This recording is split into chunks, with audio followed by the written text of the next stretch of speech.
आज चर्चा करेंगे बरेली के मौलाना और इत्तेहाद-ए-मिल्लत काउंसिल के प्रमुख तौकीर रजा के अलतकिया पर। अब आप सोचेंगे अलतकिया है क्या?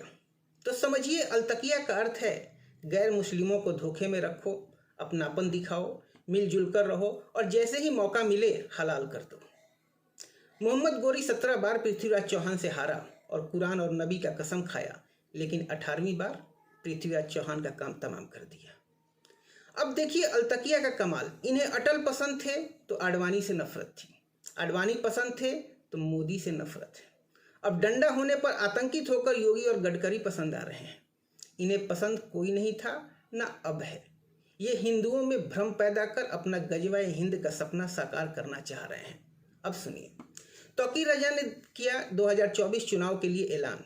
मुसलमानों ने मन बना लिया है, अगला पीएम बीजेपी का होगा, गडकरी या योगी आदित्यनाथ। मौलाना रजा ने कहा, भाजपा का मुकाबला करने की क्षमता न तो कांग्रेस में है, न ही विपक्ष के किसी अन्य दलों में।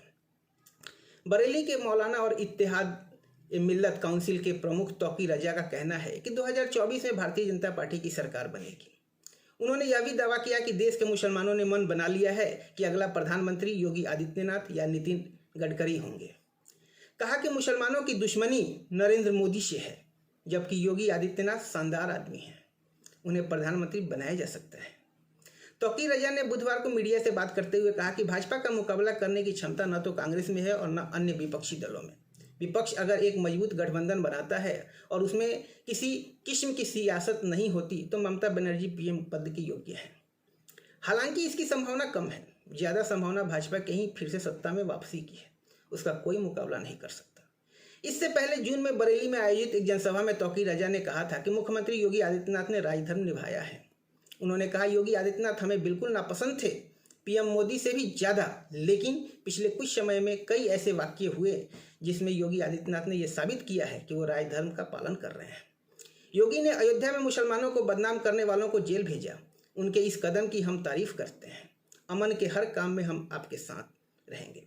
2024 में केंद्र की मोदी सरकार के 10 वर्ष पूरे हो जाएंगे। हालांकि 2024 आने में अभी 2 साल बाकी है, लेकिन भाजपा लोकसभा चुनाव की तैयारी में जी जान से जुटी हुई है और यूपी समेत राज्यों में पिछले दिनों हुए विधानसभा चुनावों में भी भाजपा की तैयारी अगले लोकसभा चुनाव को ध्यान में रखकर की गई थी।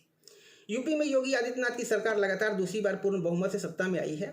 इससे जनता में उनकी पकड़ मजबूत हुई है और उनकी लोकप्रियता में इजाफा हुआ है। दूसरी तरफ विपक्ष में काफ़ी बिखराव है। मोदी सरकार के विरुद्ध तमाम तरह के आरोपों के बावजूद विपक्ष का कोई भी नेता खुद को उनके मुकाबले खड़ा नहीं कर पा रहा है। बस तकलीफ इनको इसी बात का है, विपक्ष में विकल्प नहीं है, इसलिए ये भ्रम की स्थिति पैदा कर रहे हैं। ये और इनका कौम किसी भी सूरत में भाजपा को एक भी वोट नहीं देने वाला। सिर्फ भाजपा से अपने अधिकार स्वरूप मुफ्त का राशन और सभी सरकारी सुविधाएं निरंतर मिलते रहे, इसलिए ये शब्द जाल बुनते रह रहे हैं। धन्यवाद।